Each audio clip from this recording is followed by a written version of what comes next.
ఈ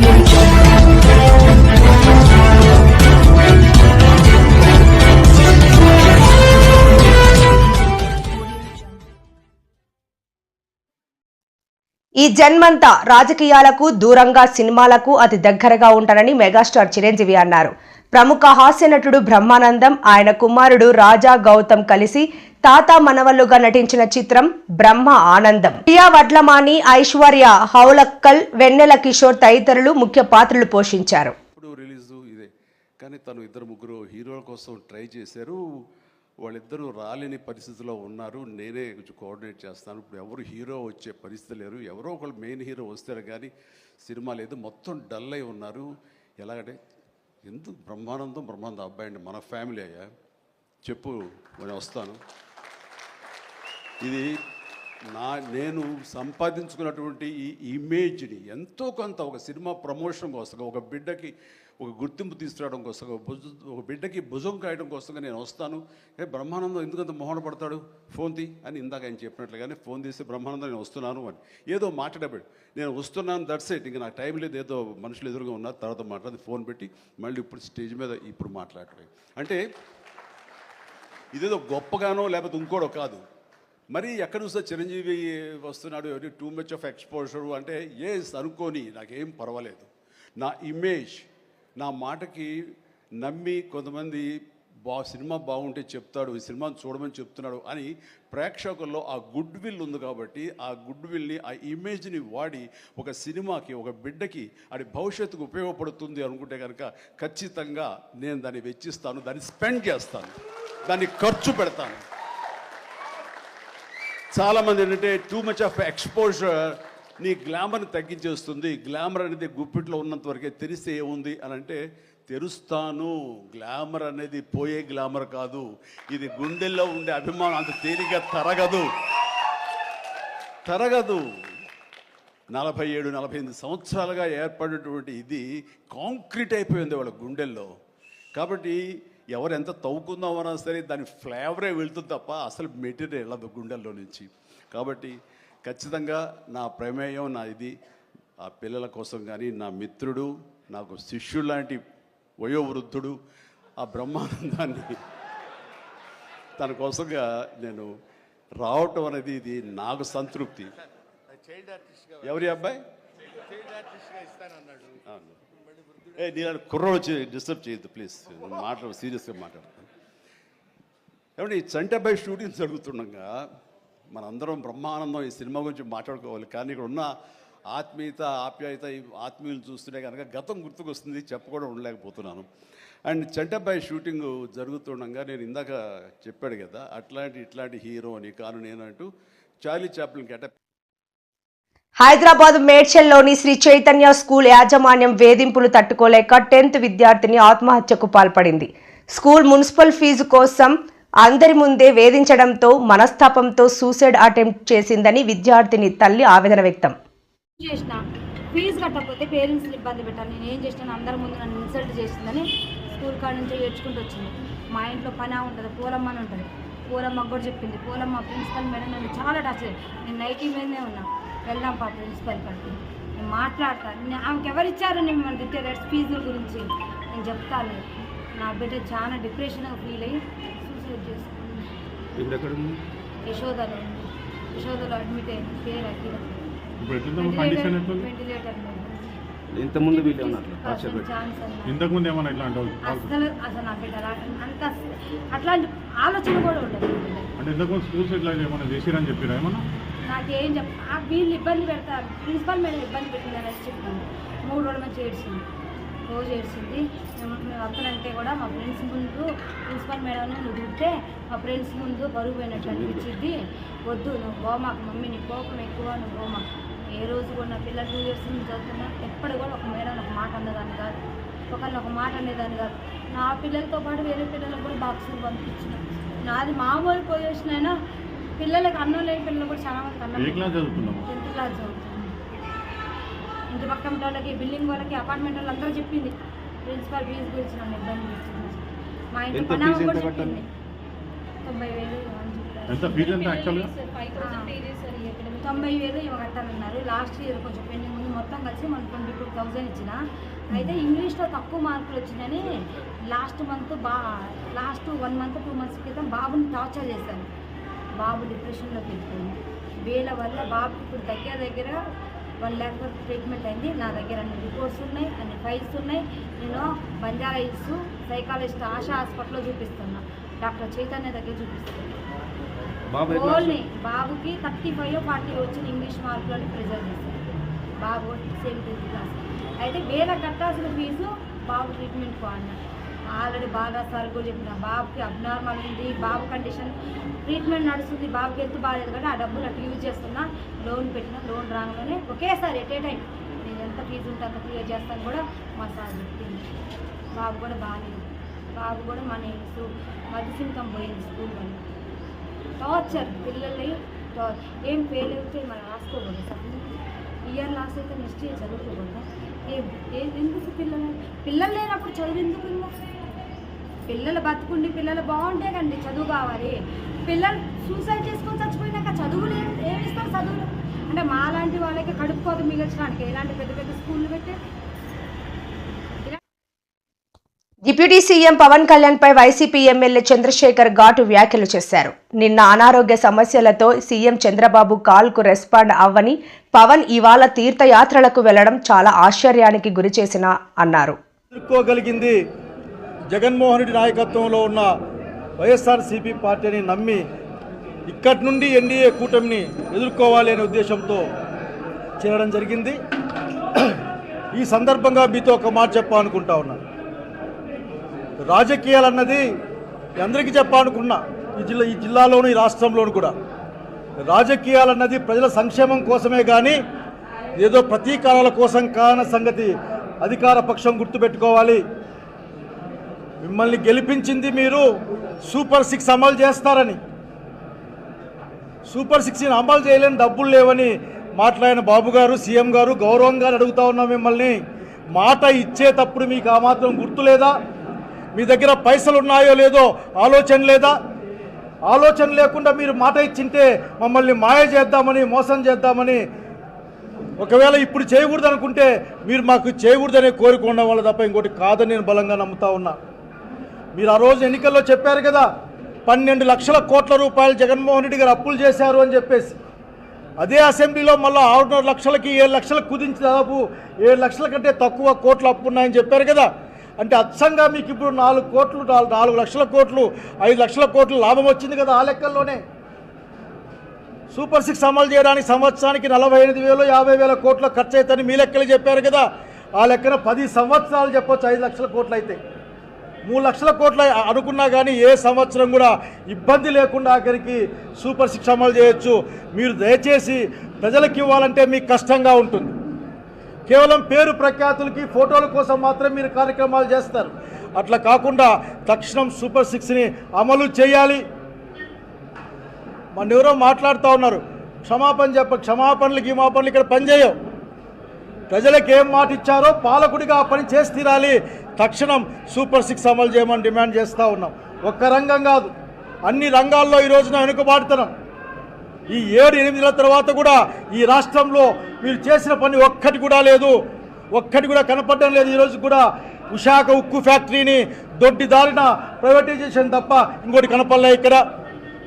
ఆ రోజు జగన్మోహన్ రెడ్డి గారి పరిపాలనలో ఉన్నప్పుడు విశాఖ ఉక్కు ప్రైవేటీకరణ చేయరాదని అసెంబ్లీలో తీర్మానం చేయడానికి కారణానే ఇంతవరకు ఆగిన సంగతి ఇక్కడ గుర్తు చేస్తూ ఉన్నాం.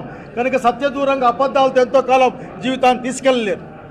శాంతి భద్రతల గురించి తక్కువ మాట్లాడుకుంటే చాలా బాగుంటుంది అనుకుంటా ఉన్నాయి. నాగరికి నేను ఒక్కటే అందరినీ కోరుకున్న మాట ఒక్కటే, పరిపాలన కోసం ప్రభుత్వాలు ఉంటాయి. పరిపాలన అంటే ప్రజల సంక్షేమం, అట్లాగే సంఘంలో శాంతి, అట్లాగే అందరూ కూడా ధైర్యంగా బతికే ఒక రోజు ఉంటాయి తప్ప భయపడుతూ ఉండే కాలాన్ని తెచ్చే మీ ప్రయత్నం మంచిది కాదని చెప్తున్నాం. ఎదుర్కోవడానికి వైఎస్ఆర్సీపీ కార్యకర్తల సహకారంతో వాళ్ళతో కలిసి ఖచ్చితంగా మహిళలకు ఎక్కడ అన్యాయం జరిగినా తాను అక్కడ ఉంటాను అని చాటుకునే డిప్యూటీ సీఎం తమ పార్టీ నాయకుడు చేసిన అన్యాయంపై స్పందిస్తారని ఆశ పెట్టుకుంది. రాష్ట్రంలో ఎంత జరుగుతుంటే పవన్ కళ్యాణ్ నిద్రపోతున్నారని ఎమ్మెల్సీ వరుదు కళ్యాణి అన్నారు. ఎన్నో సంఘటనలు రోజు మహిళల మీద ఏదో ఒక సంఘటన జరుగుతూ ఉంది, మనం వింటూ ఉన్నాం. కానీ ఈ ముఖ్యమంత్రి గారు కానీ, హోమ్ మినిస్టర్ గారు కానీ, మంత్రులు కానీ మహిళల భద్రత కోసం, రక్షణ కోసం ఎటువంటి చర్యలు తీసుకోవట్లేదు అనేది స్పష్టమైంది. రీసెంట్గా మనం తీసుకుంటే తిరుపతిలో జనసేన నాయకుడైన కిరణ్ రాయల్ అనే వ్యక్తి వలన లక్ష్మి అనే వ్యక్తి బాధించబడి ఎంత ఘోరంగా కన్నీళ్లు పెట్టుకుని రోడ్డు మీదకి వచ్చి తన కష్టాలు చెప్పుకుంటే కనీసం ఈ కూటమి ప్రభుత్వం ఏమైనా ఆ మహిళకి రక్షణ ఇచ్చిందా, ఆ మహిళకి ఏమైనా న్యాయం చేసిందా అని నేను అడుగుతూ ఉన్నాను. ఆమె కేసు పెడితే కనీసం ఎఫ్ఐఆర్ లేదు, ఒక విచారణ లేదు. ఎంత దారుణం! ఒక మహిళ రోడ్డెక్కి కన్నీళ్లు పెట్టుకొని తమ బాధని వ్యక్తం చేస్తే కనీసం విచారణ కూడా చేయరా? ఒక కేసు కూడా ఉండదా? ఇంత దారుణంగా మహిళల రక్షణ ఉంటుందా? మహిళలకి ఇంత దారుణంగా అన్యాయం జరుగుతుందా ఈ కూటమి ప్రభుత్వంలో? నేను అడుగుతూ ఉన్నాను. అసలు తిరుపతి జిల్లా అంటే ముఖ్యమంత్రి గారి సొంత జిల్లా. తీసుకుంటే హోంమంత్రి గారు ఒక మహిళ హోంమంత్రి ఉన్న రాష్ట్రంలో మహిళల పరిస్థితి ఎంత దారుణంగా ఉన్నాయో మనం అర్థం చేసుకోవచ్చు. అలాగే ఎంత ఘోరం అంటే పవన్ కళ్యాణ్ గారు రాయలసీమ వెళ్ళినప్పుడు ఏం చెప్పారు? ఎన్నికల సమయంలో మహిళలకి ఎక్కడైనా అన్యాయం జరిగితే అన్యాయం చేసిన వాళ్ళకి తాట తీస్తాం, అలాగే తొక్కి పెట్టి నార తీస్తాం అన్నారు. మరి మీ పార్టీ నాయకుడు ఒక మహిళకి ఎంత అన్యాయం చేస్తే తిరిగి డబ్బులు తీసుకొని డబ్బులు చెల్లించకుండా తిరిగి బెదిరిస్తూ ఉంటే, వేధింపులు గురి చేస్తూ ఉంటే మీరు తాట తీశారా, తొక్కి పెట్టి నార తీశారా పవన్ కళ్యాణ్ గారు అని నేను అడుగుతూ ఉన్నాను. మరి మీరు మహిళలకి ఎంత అన్యాయం జరుగుతూ ఉంటే మీరు చూస్తూ ఎందుకు ఊరుకున్నారు అని నేను అడుగుతూ ఉన్నాను. అసలు పోలీసులు పట్టించుకోలేదు సరికదా? అసలు ఎక్కడైనా ఏదైనా రాష్ట్రంలో బాధితులు ఉంటారు, నిందితులు ఉంటారు. నిందితుల మీద కేసులు పెడతారు, బాధితులకి రక్షణ కల్పిస్తారు. ఈ కూటమి ప్రభుత్వం అధికారంలోకి వచ్చాక మాత్రం రివర్స్లో బాధితుల మీదే తిరిగి కేసులు పెడతారు. దానికి ఈ లక్ష్మి గారి ఉదంతమే నిదర్శనం. ఆవిడ వలన ప్రభుత్వానికి చెడ్డ పేరు వస్తుంది అని చెప్పి ఈరోజు ఆమె మీద కుట్రపూరితంగా కేసులు పెట్టి అరెస్ట్ చేయడం జరిగింది. ఈ రాష్ట్రంలో రెడ్ బుక్ పాలనకు ఇదొక బెస్ట్ ఎగ్జాంపుల్గా నిలిచింది. అంటే బాధితుల మీద కేసులు పెడతారు, నిందితుల్ని రక్షిస్తారు అనే విషయం ఈ రాష్ట్ర ప్రజలందరికీ క్లియర్గా అర్థమైపోయింది. ఈ రాష్ట్రంలో చూసుకుంటే ఎన్నో సంఘటనలు జరుగుతూ ఉన్నాయి. మనం చూసాం, టీడీపీ ఎమ్మెల్యే అయిన ఆదిమూలం అనే వ్యక్తి ఒక మహిళని వేధించాడు. ఆ మహిళ కూడా ఈ రాష్ట్రంలో రక్షణ లేదని పక్క రాష్ట్రంకి వెళ్ళి ప్రెస్ మీట్ పెట్టి చెప్పడం జరిగింది. కానీ no police, no case, no arrest. అలాగే తీసుకుంటే జనసేన నాయకుడైన ఈ కిరణ్ రాయల్ అనే వ్యక్తి విషయంలో కూడా మనం చూసాం, ఆ లక్ష్మి అనే మహిళను blackmail. Thandel cinema success event లో అక్కినేని నాగార్జున సందడి చేశారు. ఈ సందర్భంగా సినిమా గురించి ఇంట్రెస్టింగ్ కామెంట్స్ చేశారు. ముఖ్యంగా నాగ చైతన్య నటనపై ప్రశంసలు కురిపించారు. నాగ్ క్లైమాక్స్ సీన్లోనే కాదని మొత్తం సినిమాలో చైతన్య నటనతో మెప్పించాడంటూ నాగ్ చెప్పారు. ఉన్న వేళ విశేషం, డిఎస్పి గారితో మ్యూజిక్ చేయించుకుందామన్న వేళ విశేషం, ఇక మిగతా టీంని అందరినీ సెట్ చేయడానికి బన్నీవాసు వీళ్ళందరూ కలిసి ప్రయత్నించిన వేళ విశేషం, మీరందరూ వచ్చి నాగ చైతన్యని అడిగిన వేళ విశేషం, నాగ చైతన్య శోభితని పెళ్లి చేసుకున్న వేళ విశేషం, ఇవన్నీ బాగున్నాయి. ఇవాళ తండేల్ సక్సెస్ చూస్తుంటే ఎంతో ఆనందంగా ఉంది. 7వ తారీఖు సినిమా రిలీజ్ అయింది. ఆ రోజు ఢిల్లీలో ఉన్నాను. మన ప్రైమ్ మినిస్టర్ మోడీ గారిని కలుస్తాకి వెళ్ళాము మేమందరం. ఫోన్లన్నీ తీసేసుకుంటారు కదా, నా దగ్గర ఫోన్లు లేవు. ఎంతసేపు డెఫినెట్గా చైతన్య ఫోన్ ఆన్ చేస్తాడు, వాడి మొహంలో ఎలా ఉంది చూద్దాము అని అనుకుంటూ వాడి మొహం చూస్తున్నాను. వాడేమో తొందరగా వెళ్ళిపోయాడు. నా దగ్గర ఫోన్ ఇంకా ఇవ్వలేదు అప్పటికి. బయటకు వచ్చిన కానీ ఫోన్ ఆన్ చేశాను. వచ్చే కంగ్రాచులేషన్స్ అప్ప అని ఒక ఫోన్ కాల్ వచ్చింది. కంగ్రాచులేషన్స్ డాడీ అని ఇంకో ఫోన్ కాల్ వచ్చింది. కంగ్రాచులేషన్స్ నాన్న అని ఇంకో ఫోన్ కాల్ వచ్చింది. అండ్ ఫ్యాన్స్ దగ్గర నుంచి మెసేజ్లు ఒక మెసేజ్ పైన ఒక message, congratulation sir, congratulation king, congratulations ఇది, కంగ్రాచులేషన్ అది అని. అప్పుడు అర్థమైంది, నాకన్నా చైతన్య కన్నా అక్కినేని అభిమానులు, మా శ్రేయోభిలాషులు ఎంత ఆనందపడుతున్నారు అని, ఎంత ఆనందపడుతున్నారు అని. అందుకే అన్నాను, చాలా రోజులైందయ్యా సక్సెస్ మీట్కి వచ్చి. ముందుగా అరవింద్ గారు థ్యాంక్ యూ అండి. అరవింద్ పిలిచి కథ చెప్పించారు నాకు, ఒకసారి కథ వినండి. అండ్ మీరు కథ వింటే కథ బాగుంది అనుకున్నాము, కథ తీస్తున్నారు. అది కాదండి, దాన్ని తీసుకెళ్ళి ఒక లవ్ స్టోరీగా ఎక్కించి, అది మీ వయసు ఎంత అండి, మీరు లవ్ స్టోరీ ఎలా చూశారండి అసలు? జగన్మోహన్ రెడ్డిపై మంత్రి కొల్లు రవీంద్ర తీవ్ర ఆగ్రహం వ్యక్తం చేశారు. జగన్కు ప్రజలు ప్రతిపక్ష హోదా ఇవ్వలేదని, ఆయన కేవలం ఎమ్మెల్యే మాత్రమేనని అన్నారు.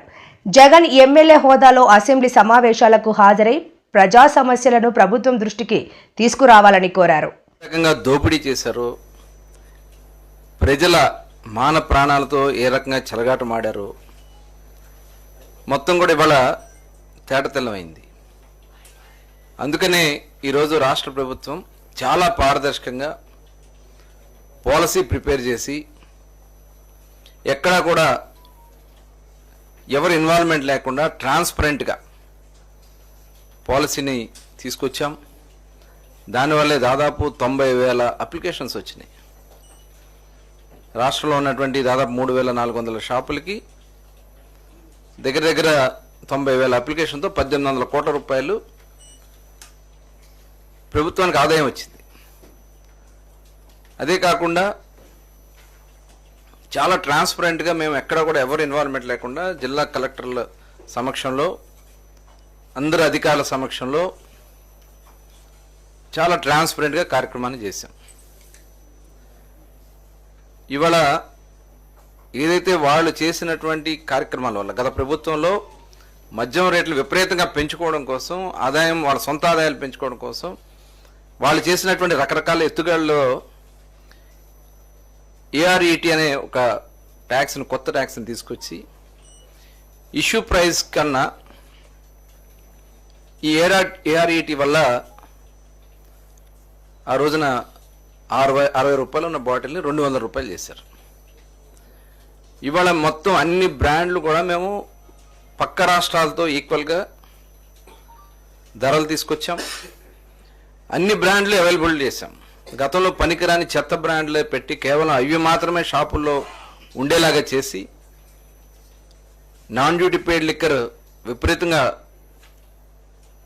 వాళ్ళ సొంత మనుషులతో అమ్మించి ఈ కార్యక్రమాలని కూడా చేయటం జరిగింది. ఇప్పుడు ఏదైతే మనం ఇచ్చినటువంటి పాలసీలో రీటైల్ మార్జిన్, ఎవరైతే రీటైలర్స్ ఉంటారో వాళ్ళకి ఇవ్వాల్సినటువంటి మార్జిన్లో వాళ్ళకి 14% రీచ్ కావడం కోసం 14 to 15% రావాలనేది ఇష్యూ ప్రైస్ మీద తీసినప్పుడు వస్తుంది. ఈ ఏఆర్ఐటీ వల్ల ఎఫెక్ట్ అయ్యి ఆ పర్సంటేజ్ తగ్గడం వల్ల ఇవాళ బాటిల్కి 10 రూపాయలు,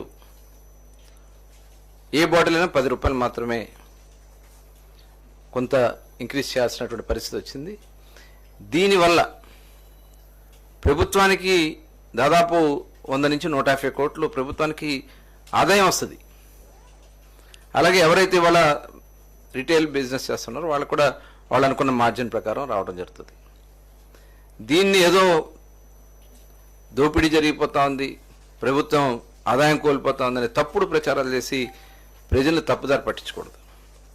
ఇవాళ మీరు చేసినటువంటి పాపాలు, మీరు వసూలు చేసిన గుంటూరులో కిమ్స్ శిఖర ఆసుపత్రి ప్రారంభోత్సవంలో పాల్గొన్న ముఖ్యమంత్రి నారా చంద్రబాబు నాయుడు, సీఎం చంద్రబాబు మాట్లాడుతూ అందరికీ ఆరోగ్యాన్ని ఇవ్వడమే మా కూటమి ప్రభుత్వ లక్ష్యమని అన్నారు.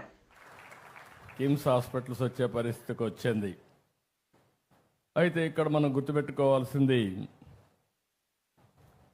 ఒక పక్క నెట్వర్క్, రెండో పక్కన మీరు చూసినప్పుడు ఒక డిసిప్లిన్, ఈ రెండు కూడా ప్రాక్టీస్ చేస్తూ వచ్చారు. ఆయనైతే చాలా ఏబిసిడి నుంచి జెడ్ వరకు మొత్తం చెప్పారు. ఏ విధంగా ఉండాలి అవన్నీ చాలా డీటెయిల్డ్గా చెప్పారు. ఈరోజు మీరు చూస్తే హైదరాబాద్లో ఒక 1000 పడకల ఆసుపత్రి సికింద్రాబాద్లో పెట్టారు. ఇంకొక పక్కన ఇప్పుడే ఆయన చెప్పింది ఒక ఆంధ్రప్రదేశ్లోనే ఇక్కడే గుంటూరు, విజయవాడ, అమరావతిలోనే 2000 బెడ్లు పెట్టే పరిస్థితికి వస్తున్నారు. ఇవన్నీ కూడా మార్కెటింగ్. అంటే ఒక విజన్ ఉండే వ్యక్తి భాస్కర్ రావు గారు అని చెప్పిన అభిప్రాయం. అది కూడా మోడల్స్, ఒక మోడల్ ఆయన చెప్పాడు. ఆ మోడల్ కూడా మీరు చూస్తే ఎంప్లాయీస్ ఎవరైతే ఇందులో పనిచేస్తున్నారో 10,000 మంది ఈ హాస్పిటల్లో పెట్టుబడులు పెట్టారు. 25,000 కోట్ల రూపాయలు మార్కెట్ క్యాప్లో ఈ 10,000 మందికి 12,000 కోట్ల రూపాయలు మార్కెట్ క్యాప్ వచ్చిందంటే ఆ రోజు పెట్టిందంతా కూడా 100 కోట్లు పెట్టారేమో. 100 కోట్లు పెడితే ఈరోజు 12,000 కోట్ల రూపాయలు మార్కెట్ క్యాప్ వచ్చిందంటే ఆయన ఒక్కడు బాగుపడడం కాదు, హాస్పిటల్లో చేరిన ప్రతి ఒక్క డాక్టర్కి, ప్రతి ఒక్కరికి షేర్ ఇచ్చాడంటే అది విజయ రహస్యం అని చెప్పి మరొకసారి మీ అందరికీ తెలియజేస్తున్నా. మనం అందరం ఒకటే ఆలోచిస్తాం, నేను బాగుంటే చాలని. కానీ సంస్థ బాగుండాలంటే అందులో పనిచేసే వ్యక్తులకు కూడా భాగస్వామ్యం ఉండాలి. అలాంటి భాగస్వామి పెట్టాడు కాబట్టి 25 సంవత్సరాలుగా 80% ఎవరైతే ఈ హాస్పిటల్లో చేరారో ఇది నా హాస్పిటల్ అనే భావన వచ్చి ఇక్కడే హాస్పిటల్లో సర్వీస్ చేసే పరిస్థితికి వచ్చారు. ఇది ఒక మంచి అనుభవం అని చెప్పి కూడా మిగిలిన పారిశ్రామికవేత్తలకు విజ్ఞప్తి చేస్తున్నా. ఇంకొక పక్కన మీరు చూస్తే ఇక్కడికి వచ్చినప్పుడు సూపర్ స్పెషాలిటీస్ అన్నీ కూడా కార్డియాక్ సైన్సెస్ కానీ, ఆంకాలజీ కానీ,